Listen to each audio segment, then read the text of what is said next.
les mardis, les directeurs centraux se rencontrent au niveau du ministère de la Santé et de l'Action sociale pour une réunion de coordination hebdomadaire. Mais nous savons aussi qu'au-delà de l'action de suivi central, il y a un travail extrêmement important qui se fait au niveau territorial. Et conformément à la territorialisation des politiques publiques, nous avons tenu à ce que mensuellement, l'ensemble des médecins-chefs de région et de district se retrouvent autour des directeurs et du ministre pour évoquer les questions du secteur. Donc la réunion de coordination d'aujourd'hui est véritablement une réunion importante de concertation pour la remontée des informations pour permettre au ministre de donner un certain nombre d'orientations à ceux qui le représentent au niveau de l'action territoriale. C'est donc une réunion stratégique extrêmement importante. 4 questions essentielles vont être abordées. La première question qui sera abordée, c'est véritablement le suivi des opérations financières au niveau territorial. Quand on parle de suivi des opérations financières, c'est voir la pertinence de l'utilisation de la ressource. C'est toute la question de la redevabilité qui est abordée avec les acteurs de terrain. Autre élément important, c'est passer en revue la chaîne d'approvisionnement des médicaments, et particulièrement les EXINA, pour voir comment ces acteurs qui sont à la base et qui représentent l'autorité doivent prendre en charge le dispositif d'approvisionnement pour nous permettre de réussir l'approvisionnement en médicaments.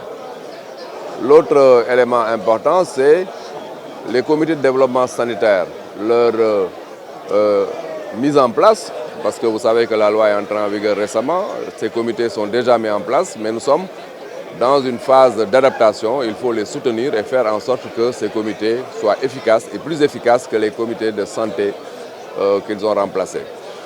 Autre préoccupation fondamentale, c'est la problématique des données dans le système de santé. Vous savez très bien que c'est à partir des données que nous apprécions l'efficacité du travail qu'on nous a confié. Donc ces données, non seulement doivent arriver à temps, c'est la promptitude, mais ces données doivent arriver de manière complète, c'est la complétude.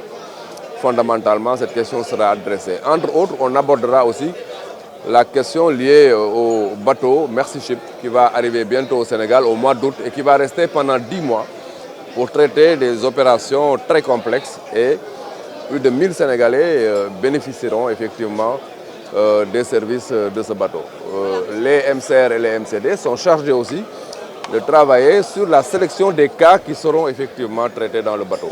Et à l'occasion, nous en discuterons pour voir les dispositions qui sont prises au niveau des territoires pour permettre que la sélection soit la plus transparente possible et que les Sénégalais qui en ont véritablement besoin arrivent au niveau de Dakar, pris en charge et traités dans les meilleures conditions. Moi, je crois que s'il y a un talon d'Achille du système, c'est bien les urgences et leur bonne prise en charge. Cette question-là aussi est inscrite. Vous voyez que l'ordre du jour contient des points essentiels. Et par rapport aux urgences, d'ailleurs, cette occasion sera peut-être utilisée pour évoquer éventuellement une rencontre plus large où toute la famille du secteur va se retrouver de cette question, qui est une question pas facile, extrêmement importante, mais je suis persuadé que si on l'adresse correctement, on peut améliorer la situation au niveau des urgences dans nos hôpitaux particulièrement. C'est une occasion pour préparer un grand forum, une très grande rencontre sur la question des urgences. On aura non seulement les bénéficiaires, mais tous les acteurs qui gravitent autour de la chaîne. Mais considérons qu'aujourd'hui, nous sommes véritablement dans une réunion qui peut-être est l'une des plus importantes dans la hiérarchie de direction du ministère, parce qu'il y a des séances de travail, il y a des réunions de cabinet, il y a une coordination des directeurs centraux, il y a cette réunion de coordination des MCR et des MCD, il y a la revue annuelle globale qui quand même peut-être est plus large, où on intègre les partenaires techniques et financiers, etc.